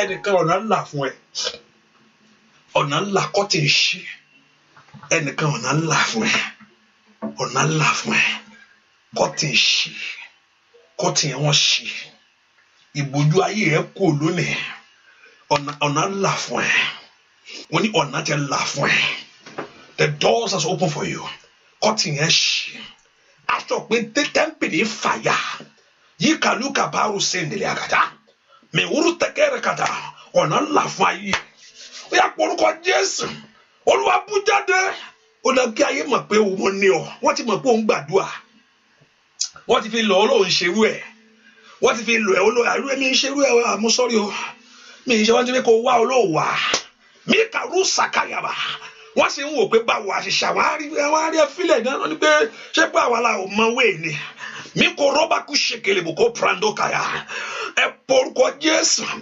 Olúwa bú jáde káyé rí nínú oṣù yìí ni nínú àdúrà eléyìí ni ọ̀nà àbáyọ mi là kíákíá mi kúra ká dọ̀bà rúṣà tèèdìá mi ṣe ń dèrè bò kó pa rúṣà kàtàyà Olúwa bú jáde káyé rí mà kóra bá kí ń délé bò kàbà gbogbo àgbà tó fẹ́ ga ayé mi gbogbo àgbà tó fẹ́ ayé mi ṣe yẹ kẹ́yìn Olúwa dójú tì wá bú jáde manifest your power jẹ́ kí ògo rẹ tàn kí ayé rí jẹ́ kí ọlá rẹ bú jáde bẹ́ẹ̀ ni ó sì rí láì lórúkọ Jésù Kristi Olúwa wa àmín máa gbàdúrà fún wa wọ́n á bèrè ohun tó fẹ́ láàárọ̀ yìí bèrè ohun tó fẹ́ láàárọ̀ yìí sọ fún Ọlọ́run pé Ọlọ́run àṣeyọrí mò ń wá o sọ fún Ọlọ́run láàárọ̀ yìí kò sí ní tó bèrè lọ́wọ́ rẹ̀ tí ò ní lọ́wọ́ Ọlọ́run àbó lọ́mọ lọ́wọ́ ni ó wà ń bẹ̀ ọkọ nǹkan bologbe sí ọkọ kúnlẹ̀ nínú ọkùnrin ayé tẹ́ pé kò sí nǹkan yìí ọkùnrin gidi sì wà o obìnrin tó sì dá wa mẹ́ bẹ́ẹ̀ ni kò tí ì tán gbọ́dọ̀ làwọn ọkùnrin gidi wá bá ní ìsìn wọ́n pọ̀ kọ́lọ́ wọ́n sì pọ̀ ẹnìkan sọ́jọ́ pé ṣé mo sì lè rí máà tó yẹ pé bí ẹgbẹ́ mi báyìí tó yẹ pé kò tí ì ó wà jaburata Ọlọ́run ti fi kan pamọ́ fún ẹ Ọlọ́run ti fi kan pamọ́ fún ẹ ẹni tí ò tí ì máa rírì tó yẹ pé bóyá ó ti gbé kanlẹ̀ fún ọ bẹ́ẹ̀ ni ó ní lọ́wọ́ kí ni kò ní Elijah ó ń sọ fún Ọlọ́run pé èmi nìkan ló kù Ọlọ́run pé dákẹ́ ìwọ kọ́ ló kù 7,000 yẹn wà tí ó kù irú tó tẹ́ pé ìwọ rò pé ìwọ nìkan má rò pé ó wà tí ò tí ì married tó ń dóde ẹ̀ ìmàkúrà kàtàyàbà máa ń dọ̀bà tó ní wọn fún yàn ìwé ìgbélu yẹn mọ́ wọ́n á fún wọ wọ́n á fún wọ wàá rí ìwé ìgbélu tiẹ̀ gbà bẹ́ẹ̀ wàá rí tiẹ̀ mú wàá rí tiẹ̀ ṣe bẹ́ẹ̀ ló ń tó fẹ́ràn wà lọ́rùn ṣọ́ṣù lè ṣẹlẹ̀ ó lè ṣẹlẹ̀ tó bá ṣe lọ́jọ́ gbọ́ṣe ó tún lè ṣe jù bẹ́ẹ̀ lọ if you can do it that time you can do it again he has done it before ó ti ṣe rí a tún lè tún ṣe ó tún lè ṣe jù bẹ́ẹ̀ lọ ó lè fi ayé rẹ bẹ̀rẹ̀ yóò torí rẹ bẹ̀rẹ̀ iṣẹ́ ìyanu iṣẹ́ agbára iṣẹ́ ìyanu táráyé yóò fi yìn ọ́ o bàbá tó rí mi bẹ̀rẹ̀ Ọlọ́run torí ayé àwọn èèyàn bẹ̀rẹ̀ nítorí orúkọ rẹ àti iṣẹ́ ìyanu kó bú jáde ayé àwọn èèyàn yìí ohun tó lé ẹwọ́nú àdúrà ìkòrò bá jáde ẹ̀yin áńgẹ́lì Ọlọ́run alààyè kí lẹ̀ ń ṣe lọ́wọ́lọ́wọ́ báyìí ó yẹ lé ogun ayé wọn mú màyílà kó ogun tí àwọn èèyàn gbé wá ogun tí àwọn èèyàn gbé wọ aṣọ òṣì gbogbo aṣọ ìyà gbogbo aṣọ ẹ̀gàn gbogbo aṣọ adójú tí ayé ẹni ohun tó wọnú àdúrà pẹ̀lú àwọn èèyàn yìí wọn gbọ́dọ̀ bá wọn jáde o ẹ̀yin áńgẹ́lì Ọlọ́run alààyè ó yẹ lé wọn mú ó yẹ mú ogun ayé wọn arrest ogun ayé wọn ẹ̀yin áńgẹ́lì Ọlọ́run alààyè arrest ogun ayé wọn àìrọ́mọ bímọ ayé àwọn èèyàn yìí arrest ẹ̀ lọ́wọ́lọ́wọ́ yìí o àìsàn tí ń bẹnu ayé àwọn èèyàn yìí arrest ẹ̀ aláṣeyọrí arrest ẹ̀ màkúlà kàtọ́ọ̀rì àbàkú ṣèkélì bùkọ́bà ní orúkọ Jésù ẹ̀bẹ̀ sí ní ogun ayé wọn mú ẹ̀bẹ̀ sí di ogun ayé wọn kó bẹ̀ sí wọnú ìdè ẹgbẹ́ ayé wọn kó bẹ̀ sí wọnú ìdè kìí gbà ogun kó wọlé kìí gbà ogun kó wọlé ìbá ro sàtàtàtàtà ríbà kó tẹkẹtẹkẹtẹ Jésù ti fi ara rẹ̀ dì kò sẹ́ni tó túbọ̀ fi ara rẹ̀ dì mọ́ Jésù ti tẹ̀jẹ̀ sílẹ̀ kò sẹ́ni tó gbúdọ̀ tẹ̀jẹ̀ mọ́ Jésù ti gbé gbogbo rẹ̀ ó ti gbà mára ó yẹ lé ogun ayé wọn mú tàṣẹ ní rí pàkàkàpàkàtà àṣẹ ọ̀rọ̀ rẹ̀ ní ẹ lé ogun ayé wọn mú ẹ dé ogun ayé wọn ẹ gbé ogun ayé wọn dè ẹgbẹ́ ayé wọn kó wọlé lọ àti fi Jésù rúbọ mìíràn kàpáwù ṣáìdà àti fi Jésù di ríbakúsàtà ìwọ ọ̀tá pàdùmá báyìí mọ̀kọ́ni pàwọ́dì ṣáìdà wáyé kiri pàwọ́dì ṣáìdà àwọn èèyàn yìí kó gba ìtúsílẹ̀ orúkọ Olúwa ni mo sọ ẹ gba ìtúsílẹ̀ ọwọ́ ìdè yẹn padà ọwọ́ ogun yẹn padà ọwọ́ ìdè yẹn tán bẹ́ẹ̀ ni ó sì rí láì lórúkọ Jésù Kristi Olúwa wa kí hallelujah dáadáa hallelujah kí hallelujah yẹn hallelujah kí hallelujah yẹn hallelujah oh kí hallelujah yẹn hallelujah kí hallelujah yẹn hallelujah ṣe hallelujah dáadáa hallelujah kí hallelujah dáadáa hallelujah sọ pé mo ti bọ́ lọ́wọ́ ogun yìí sọ pé èmi bọ́ láàárọ̀ yìí sọ bẹ́ẹ̀ mo bọ́ sọ pé mo bọ́ lọ́wọ́ ogun mo bọ́ lọ́wọ́ yà mo bọ́ lọ́wọ́ ẹ̀gàn tó sì gbàdúrà mo bọ́ mẹ̀ṣídà abaku ṣèkèlè bò wá mo bọ́ lọ́wọ́ ìyà ó bọ́ lọ́wọ́ ẹ̀gàn ó bọ́ lọ́wọ́ ìtìjú ó bọ́ lọ́wọ́ ogun ayé sọ pé mo bọ́ láàárọ̀ yìí alágbára tú mi sílẹ̀ o Ọlọ́run mi tú mi sílẹ̀ o Ọlọ́run mi tú mi sílẹ̀ o Ọlọ́run mi tú mi sílẹ̀ o Jésù dá mi láre o Jésù dá mi bàbá tí ń dá mi lẹ́jọ́ Jésù ti dá mi láre o gbogbo ìyàkà tí ń fẹjọ́ mi sùn Jésù dá mi láre o ọkọ ti dá ọ láre lónìí o bọ́ lọ́wọ́ ìtìjú yẹn mo bọ́ lọ́wọ́ ogun yẹn mo bọ́ lọ́wọ́ gbèsè yẹn mo bọ́ lónìí ó dohun ìgbàgbé lórí ayé mi o bẹ́ẹ̀ ni ó sì rí láì lórúkọ Jésù Kristi Olúwa wa àmín sàmì dáadáa àmín sàmì àmín ó ti bọ́ ní orúkọ Olúwa Ọlọ́run Ísírẹ́lì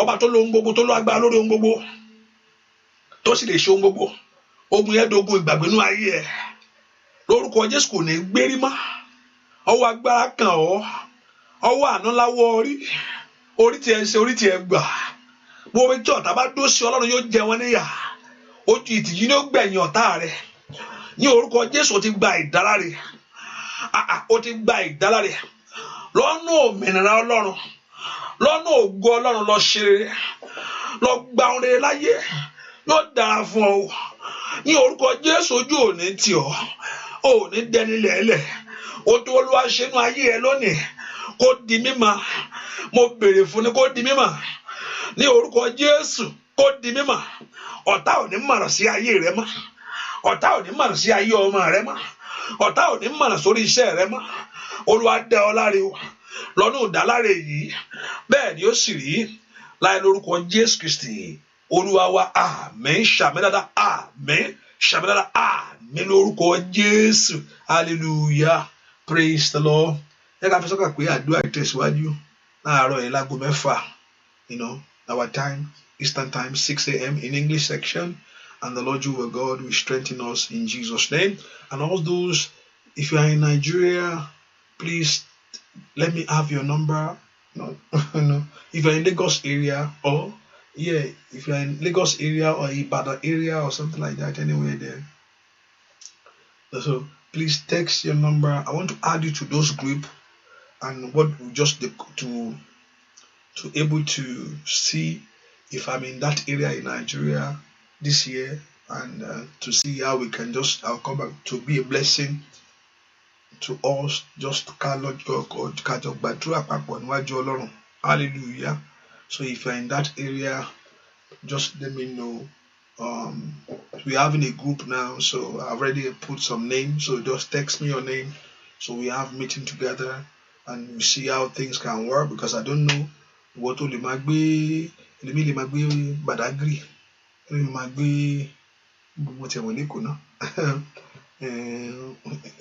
Iwurushuki, Abi Bariga, or not so we're just able to see, how where we can, we can meet, and also how things can work. So if you look at yourself, you are not in that group yet, text me your number, and so I add you to the group so we can talk and see how things can work this year. And also those in Canada too.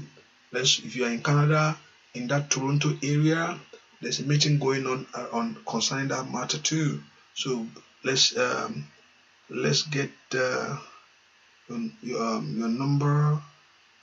So we put together, and also another state, the one in New Jersey. If you're in New Jersey too, please send your number so we can work together. As a sister there, also DK. Okay. Okay, also the Musino. Yeah, Momo should be Hallelujah. Praise the Lord. So we can work things together. So your other state, so we can form this group, even in Chicago too, just so we can see how things, as I said earlier on the term, it's not something that will take place next month. We just have to see we can work things out, Like people, they want me to come in London in April, and I don't think so. So it's not something like, I'm coming next month. No, it's not like that, So, but we can see, how we can do things. We talk, okay. So, especially, but those in Nigeria, please let me know quickly. Let us begin to talk about this, and those in Canada, all the state. And also, we already have the Dallas area. If you're in Dallas area, you can still also get me your number, even though we can work something out there. But if you're in that area also, you can do that. You can do that quickly, and let's see how things can work this year. And we have to plan for things. We have to plan. Also, we plan. Angel alone, so that's part of it. We have to plan, take a step of faith as we pray. Arlington, Texas. Yeah. If you're in like Arlington, Texas. Is it Dallas, Arlington? I think that's Arlington, Texas. Is Dallas, right? Okay. So if you are in that area, so if I'm coming in that area, I think we can work something out in that area. Just let me know for those who can plan. You are the one that is coming. So we talk also, we can look the time that it can work for you. Because if I'm coming to that area, and you say, hello, mo ambitious, Pastor Madakana Pataomi to one. Hallelujah. But because I'm coming there, there's no magic there. Nobody knows me there except you people. So I have to work with your time and work with your time, And so I work with your schedule and see. That's why we say we want to have a meeting, so we can see how we can work. Another place yet, and that is not yet mentioned, you can still call and see. So far you are two. If you are two, things don't start big like that, it starts small. If you are two, so far you are not one person, it's okay. Anyway, I will come. If so far you are not one, So if you are two, okay, say when 2 or 3 gather, so I can just come and be a blessing to you, Then you say, no, don't send the message on don't put the message on Facebook. Send the message to me, which is 240. Text me. My number is 240-593-2570. Don't put the message. I don't make it lossy. You can not do a message. No. You just send it to me. 240-593-2570 +1 if you are in +1 240-593-2570 +1 240-593-2570. WhatsApp me. I'm on WhatsApp. You can text me on WhatsApp and or you can text me, or you can Facebook. But on that comment, because I don't go there look at the comment again. Hallelujah. The Lord Jehovah God bless you. Hallelujah. The Lord. That's my number, 240-593-2570. Yeah, that's the number right there. Okay. The Lord Jehovah God will help us. You want to talk to me? Okay. Okay, so call that number. I can't but that. All of the local Jesus, Yanoko Shelley.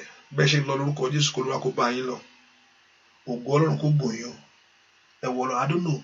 orúkọ yìí pa tó sìn lórúkọ Jésù àkẹrà àánú gbà ohunkóhun tó bá ń bẹ wájú yín lórúkọ Jésù kó jásire fún yín ẹni tó bá ń jẹ́ bẹ́ẹ̀ ohunkóhun tó bá ń bẹ níwájú yín kó jásire kí ni kó dùn Olúwa kó dá ọmọ sí o Olúwa kó dá yín sí kẹ́ láyọ̀ rere ilé tọ́lọ́run ṣe kó di mímọ́ ó ń tẹ́ sọ kí àdúrà kó gbè yín níbi àdúrà kẹrin tí ń ṣe Jésù Olúwa wa àmín lórúkọ Jésù. God bless you. Thank you for coming. Olúwa kó yá mi ẹ sí mọ́ ìyanu kó ṣẹlẹ̀ kẹrà àánú gbà ó bẹ́ẹ̀ ni ó ṣe rí Jésù Olúwa wa àmín. God bless you. Bye bye. Thank you for coming. Bye bye. Thank you.